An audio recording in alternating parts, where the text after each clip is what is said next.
Hello and welcome to this exclusive interview with the distinguished political scientist, Professor Ben Ansell from the University of Oxford. We are very delighted to have you here with us today.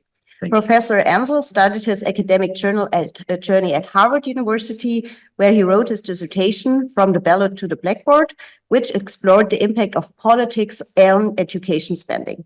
Having taught political science at the University of Minnesota from 2006 to 2013, Professor Ansell then joined the University of Oxford in 2013 as a professor in comparative democratic institutions at Nuffield College. Recognized for his contributions, he became a fellow of the British Academy in 2018. Today, Professor Ansell is a leading expert in the field of political economy, and his work spans topics such as the politics of education policy, as well as the interplay between inequality, housing, and democracy. In addition to that, Professor Ansell is also co-editor of the prestigious journal Comparative Political Studies, and he has also served as an academic consultant. Following from that, his influence extends well beyond academia. So without further ado, let's now kick off our today's interview. And we would like to start the conversation by asking you a more general question about your educational background. Yeah, Professor Ben Ansell, thank you so much for being here with us today. So before undertaking your PhD in political science, you also studied history. Can you share why you chose this multidisciplinary path and how having a diverse academic background benefits your current work? Thank you. I'd love to say that there was a purposeful choice in all of this. But I don't think there was, because I began at the University of Manchester, where I did my bachelor's doing French and German. And then I decided I didn't want to do German, so I quit German in a kind of a rude way. And then I had to decide if I wanted to do French. And I made a deal with the French department that if I studied French history for a year, they'd let me move over to history entirely. I don't know where this deal came from. And then after doing history for a while, I did a master's in cultural history, which is like Foucauldian history. I wrote about the social construction of post-traumatic stress disorder. So I was looking at the 1970s. And I thought, oh, I'm sort of interested in the present now. And I asked my advisor, I want to do history, but for the present, what's that? And he was like, you could do political science. That is the level of thought that went into this process for me.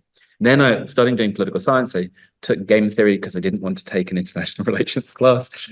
I ended up doing more quantitative work. I ended up taking a bunch of economics classes when I was at Berkeley before I moved to Harvard. And, today I'm now stuck with teaching game theory at Oxford forever. So all of this is to say there was no pre-planned strategy. And I think it's really important for people to not obsess about a single path to scholarship, because life is complex, particularly life in your 20s. And I think you find as you age, both demographically and intellectually, that you become interested in different things over time. And the wonderful thing about the social sciences is that you can get interested at different things at different points in your life. And our disciplines are often flexible enough to allow you to move around that. And so I guess what I would say to people is, if you get to become an academic further as your permanent career, it's a real blessing, because you're given a liberty and freedom that no other professions have to become interested in what you want to be interested in and work on that. And so you should seize that. And I suppose I'm more inclined to do that because I came in a very complicated and circuitous route. But that is a wonderful thing that it's easy to forget and become blasé about, but is a privilege for us.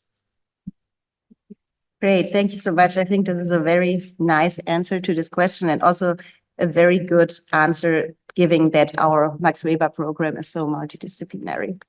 So the second question for you is, throughout your academic career, you have notably contributed to diverse research areas demonstrating intriguing links between various topics, such as relationships between housing and populism, housing and taxation, and also education. So we are wondering, is there a core interest or theme that underpins all your work? Well, given what I just said, which is the great thing about being an academic, is you can work on what you want. Be very careful to somehow retrofit a clear path through.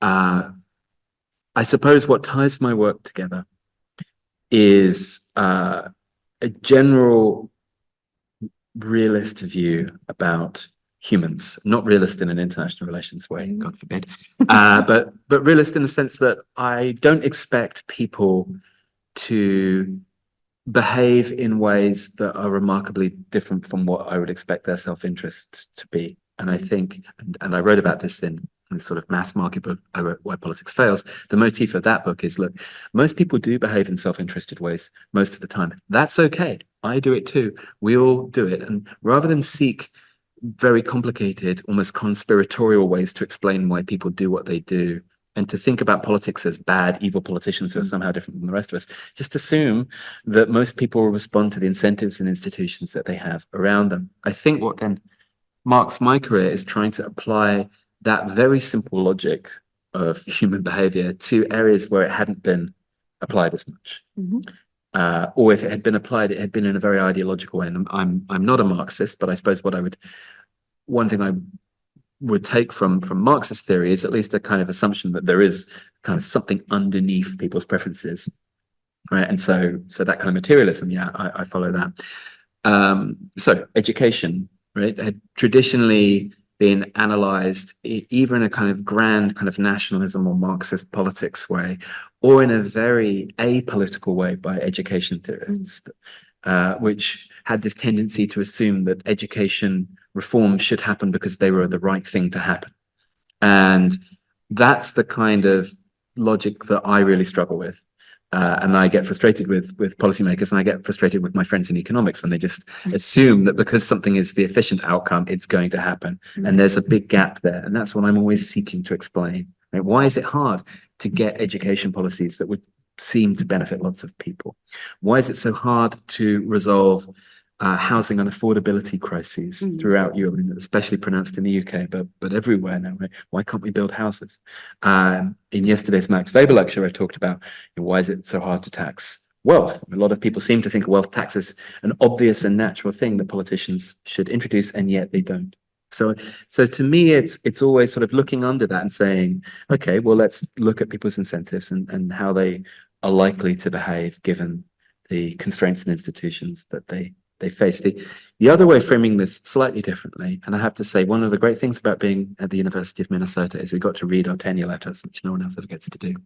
And so in one of my tenure letters, I won't say who wrote this, they said that Ansell studies the politics of everyday life. I was like, oh, that's so good. Because education is something that all families have to deal with.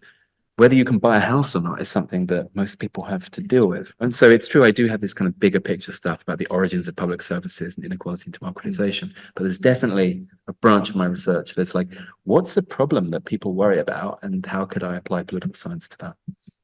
Great, many thanks.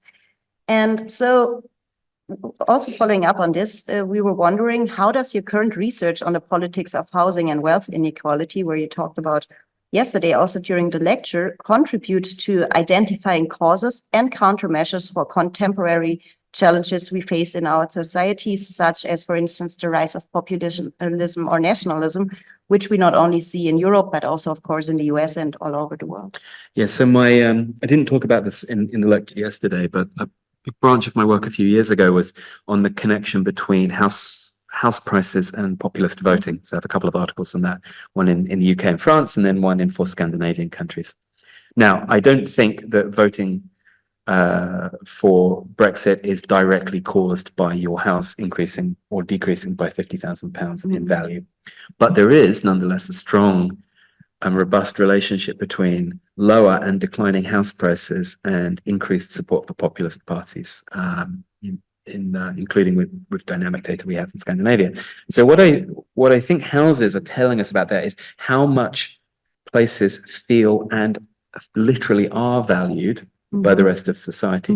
So if you're in a place with declining house prices, it's presumably because people don't want to live there relative to booming metropolitan areas. And we have, with house prices, we have a perfect way of measuring that.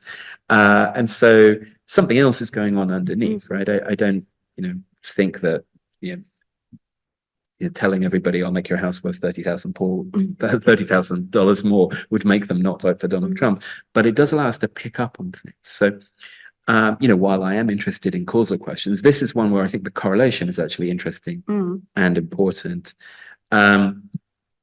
The other way that I'm interested in sort of big policy questions in the housing work is to think about what would it take, and I alluded to this in the talk yesterday, but I didn't go over it. What would it take to convince people to accept more houses being built? Because that seems to be one of the major blocks for having a fair housing market in Europe and in America. And so, you know, what I'm able to do in my surveys is as I did yesterday with wealth taxation, ask people what they think about building houses. And then, you know, people respond in quite reasonable and rational and thoughtful ways. But they say, I don't think any infrastructure will be built. I don't trust the government to provide this. So look, there is then a clear answer for what government should do. They have to spend a lot of money on all the other things that go along with building new houses. And then the reason it's not happening is that's really expensive. Excellent. Governments don't want to commit to it, but at least it allows us to kind of see through, rather than just calling people NIMBYs and YIMBYs, maybe people are. I think it allows us to get to another step. Okay, what would it take? Yeah, to get to the very bottom of why they are maybe populist or national. Yeah, again, assuming that I would probably behave in a similar way too, maybe, right? Rather than just saying these people are bad boomer NIMBYs. Yeah, of course. Yeah, thank you.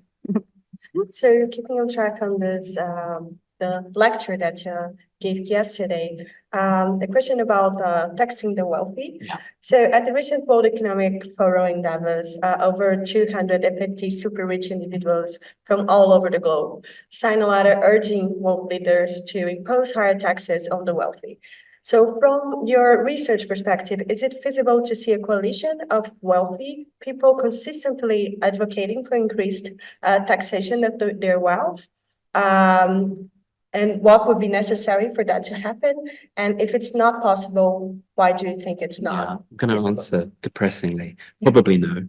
And I mentioned again yesterday in the talk that I've been to Parliament, so the all-party parliamentary group on wealth taxation, and in the audience there were a lot of members of patriotic millionaires. So one is Abigail Disney, I think, is one of the leaders of this. It's one of Walt's grandchildren, I think. So I think the lobbying that they are doing has been effective in terms of highlighting the issue and in terms of showing that not all rich people oppose this. It, of course, then leads to the response often from people who don't like wealth taxation to say there's nothing preventing you from voluntarily donating the wealth. And there is nothing preventing them from doing that. But they, like us, are aware that it's a collective action problem, right? You need to compel taxation. You can't assume it will happen. I think a underexplored difficulty that they face is that the general public, and I spoke about this in the lecture yesterday, are not that excited about taxing highly wealthy people. And in fact, my guess is, although I have no evidence to support this guess, that the average person finds these groups of patriotic billionaires a little odd because they think, well, I would never do that. Well, that's kind of mad. So there's something about wealth, and we talked about this in the lecture, that seems to make it harder to tax. And it could be, as Juha mentioned at the time, it could be that there's an endowment effect. People don't like the idea of something being taken away from them. It could be the sentimentality of passing on wealth. It could be that people are real capitalists and they believe in the importance of preserving money for investment. There's lots of different reasons. But I think that there's a danger that politicians on the center left and left look at billionaires signing these, gosh, we should be taxed more things, and think that that means that there's a meaningful shift in the public's views. And I'm not clear that there is, unfortunately, from my data. And it may not be unfortunate, because it might also be that taxing wealth turns out to be too challenging for governments to do effectively anyway. So the other reason it might not happen is because it's really hard to do. It's really easily avoidable. So it's a wonderful moral impulse these people have, but it's not a solution. Okay, so during one of our previous Max Weber lectures, we talked about welfare states and the challenges they currently face. So to what extent can welfare states in their current form effectively address social inequalities, and which policies do you think could be truly essential in this regard? That's a good question. I think that the European welfare state is a historically unprecedented and impressive piece of, I use social engineering in the nice way here, right? It is a great creation of society, and it has massively improved the life experience, particularly through fluctuations that we all go through in life, in ways that are extremely clear if you look at places without that.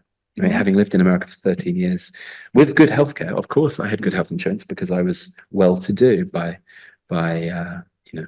not perhaps by American standards, but by global standards.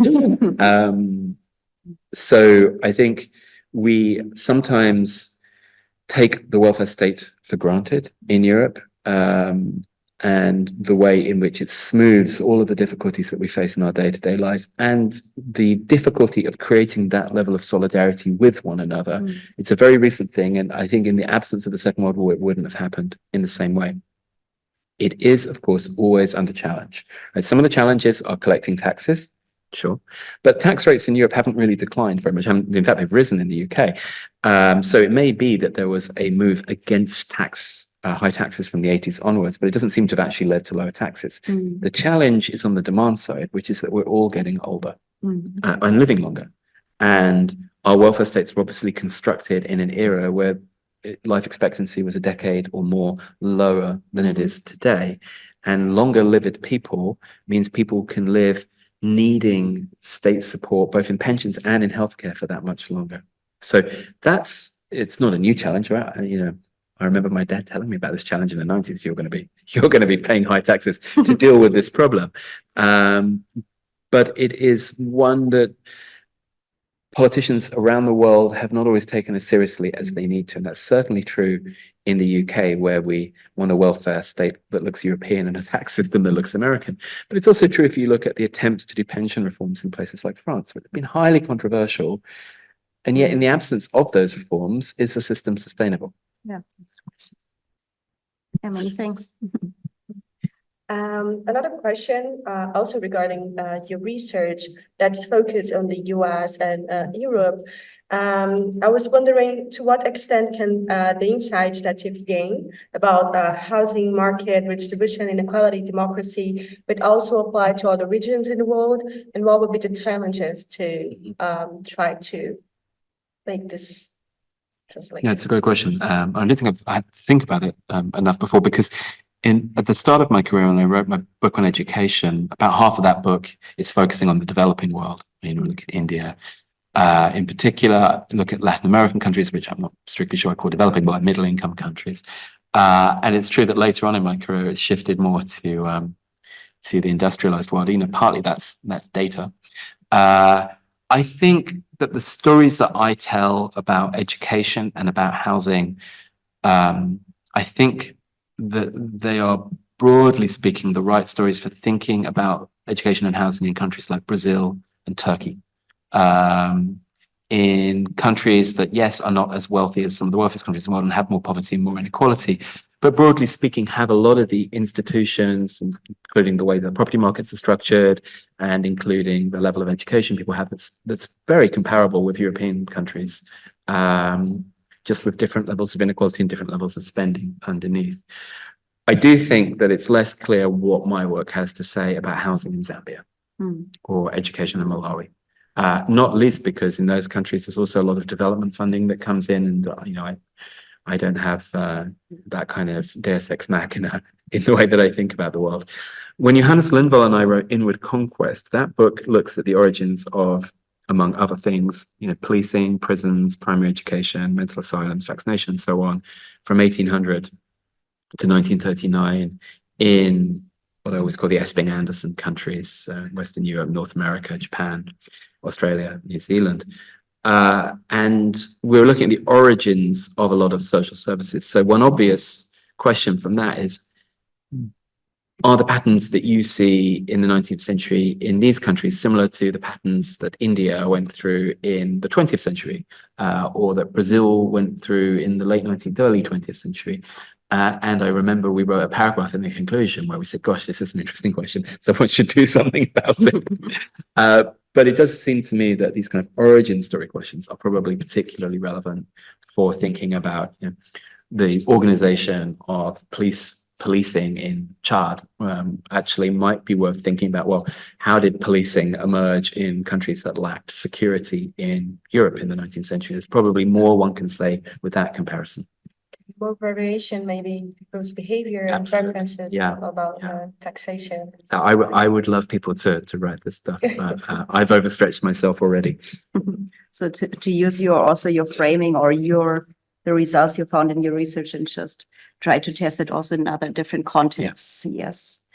So, and now coming from going a bit away from the insights gained from your research to what we talked about in our masterclass today, and this is academic publishing, and especially as in your role as a co-editor of a journal, we would like to know from you once again, because today we talked about successful strategies for academic publishing. So two questions that often concern especially young scholars when they start working on their dissertations are whether one should opt for a book publication or rather journal articles in the very first step. And then second, if they decide to go for the journal articles, whether it's preferable to target a very high-ranked journal, this is what we also talked about before, or rather to go for a journal which is really much in the area of your research interest and really speaks well to the debate you want to contribute to. So this is why, once again, we have the question, what tips would you have for especially younger scholars how to proceed here? Well, let me say something that I meant to say earlier today, Okay. but didn't, so this will be useful, which is that you should think of your publications as a portfolio. Not in a horrible financial way, but as, financial portfolios, I suppose, to the degree that an analog have different risk profiles.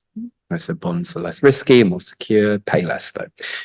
Equities, junk bonds, higher risk, higher return. And your career, given that you face a set of different probabilities and a set of different rewards, and those two things are often extremely tightly correlated, you're facing a similar set of choices, right, and set of gambles, if you will, to anyone seeking to manage risk in some way.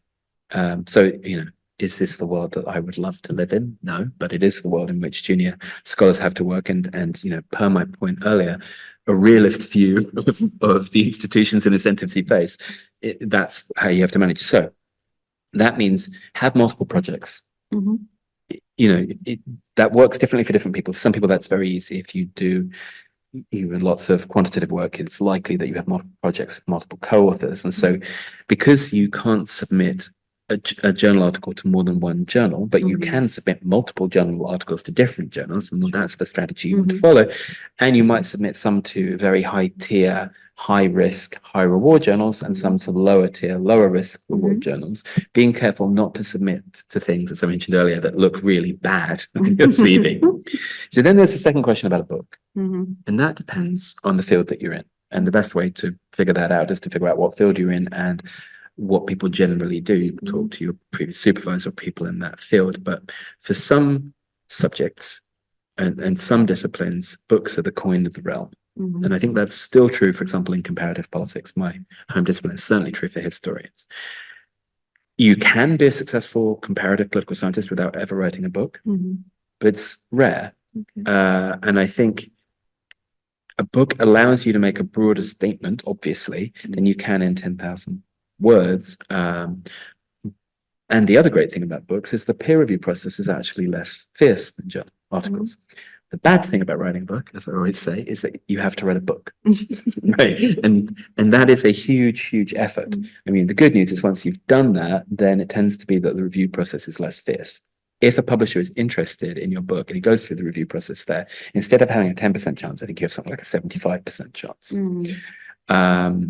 Books, unfortunately, are also a bit more nepotistic and networky because book editors are employed by professional presses and they're great people, but they're not sitting there really being that worried about double-blind review and things like that, right? They want to publish successful books that they think are going to be field-changing, and so they'll look for the advice of people who they think are successful authors already about who might write a good book. And it's a much more network environment, and that means if you want to write a book, you are probably going to have to find connections to those editors. Again, talking to more senior people in the field, asking them for their book proposals, asking them how the process works, whether they'd be willing to mention your book to an editor. that's the way you proceed there. That's the way to go. Okay, so and in case you decide to write a book, would you rather recommend young scholars to do it for their dissertation or maybe afterwards as a postdoc project? Well, if you've already written your dissertation, you've already written your dissertation. My first book was a dissertation book. The dissertation is pedantic and annoying. The book might be as well, but it's less pedantic and annoying. And the book had quite a lot of new stuff that wasn't in the dissertation, but only about a third of it was completely new from that. What you need to do with the book is take out all of the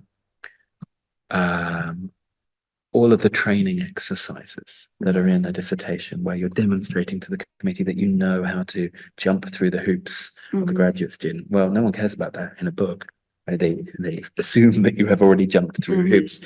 And so a lot of the build-up in a dissertation is a lengthy excursus on how you've designed the research methodology, and the literature review is often very long, and that stuff gets compressed a lot in a book. In a book, we want to know your argument, and we want to see the evidence.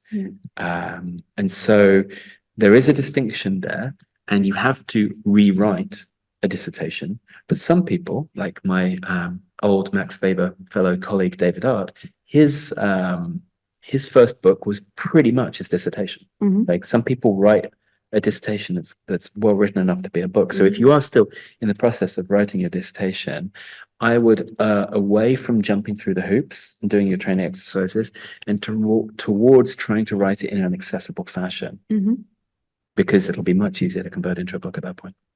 Okay, yeah, great, many thanks. Just such an interesting answer, and a follow-up question in this. Would you recommend doing both? Which is something that we see people doing, like so your best move if you write a book in a field like political science, at least, and I think this is true in sociology as well, is to write a book and an article of the book. But you want that article to come out before the book, which is a bit challenging. Again, I might just be giving you my life history here and saying what's the right thing to do, which mileage may vary. But certainly in my case, I had 2 articles from the book, and then the book came out afterwards. And presses are happy as long as no more than half of the book has been previously published. So that's the general rule of thumb. Now, of course, the tenure committee might look at this and say, well, it's all the same thing, but they normally don't. They're normally like, they can see that because you're going to frame things differently for an article audience, it will be more pedantic because it's an article. And then the book is supposed to be a sort of bigger declamation of your project. The bigger picture. The bigger picture, exactly. Makes sense. And our last question, it's actually regarding your experience as a policy consultant. So you have a very broad experience during your career, academically, professionally, and you were able to effectively communicate your research findings to policymakers. So we were wondering, what advice would you share with us, and especially early career researchers, on how we could achieve a broader audience and engage in meaningful dialogue with political decision makers? Well, I don't want to exaggerate my own influence, but yeah, I did work at the Treasury, British Treasury, while I was doing my PhD, and then advised them afterwards in various fashions every now and then. I went and spoke to them about the housing work and the wealth taxation work actually this year. So they did let me back in the building. A couple of things to take from this. The first is, and I remember this from working in policy, very few things change things. I mean, I worked on designing policies, and those policies were put into law, and they still didn't change very much because other parties can come along and get rid of your policies, and that's okay. And so you want to avoid the kind of megalomania where you think, I want to influence the world. Well, so do the other 7 billion people living in the world.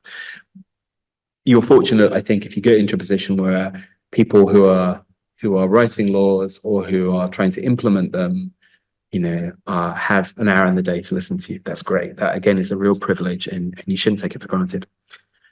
In terms of how to communicate to them, I would always advise people to be aware of the curse of knowledge. The curse of knowledge being assuming that the knowledge that you have in your head when you're trying to explain something is shared by the people that you're talking to. You almost always can't go wrong by simplifying things. And I've had to deal with this quite a lot recently because, firstly, I wrote a book for Penguin, trying to explain my research, which my Penguin editors made me simplify down 3 separate times, down again. And then I gave these lectures to the BBC where I had to speak to an even wider audience. And so I had to simplify some of the stuff further down again. Now, it's tricky to do that because sometimes people might think what you're saying is obvious, and maybe it is obvious. But I think experts in the area can often see, oh, I see what you're trying to do here and why you're saying it.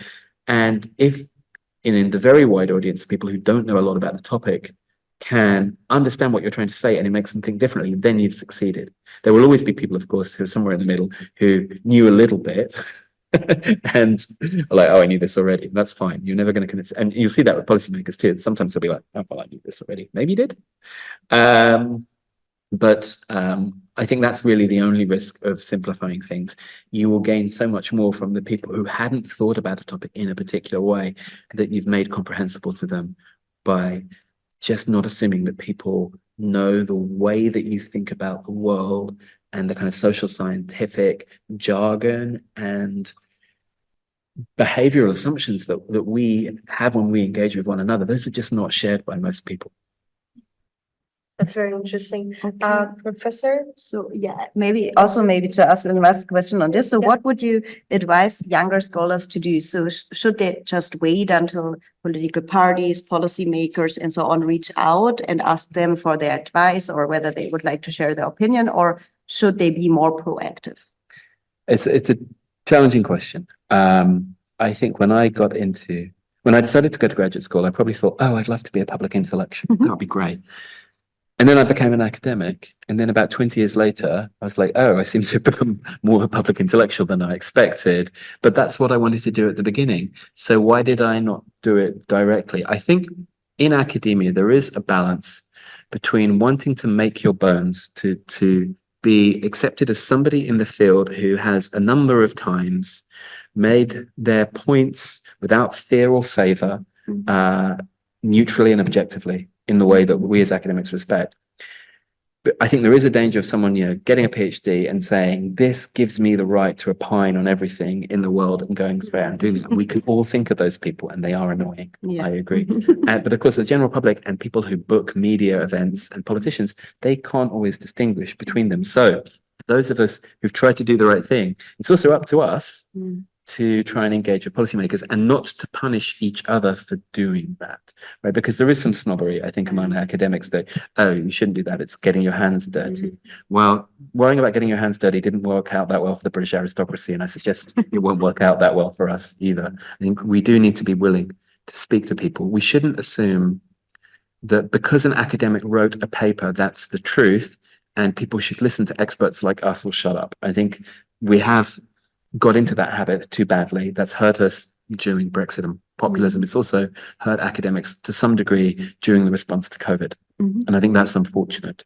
But with that said, we do study things in ways where I think we do get closer to the truth. And the onus is on us to not let the debate be seized by people who aren't so careful, and to be willing to go out there and make claims ourselves, sometimes claims that we're only 95% sure about rather than 100%. And that's fine. Okay, many thanks. Okay. So thank you so much, Professor, for your time. This was very interesting. And on behalf of the Max Weber program, thank you for your presence here. And yeah, thank you so much for the audience as well. Thank you. It's always lovely to be back at the EUI.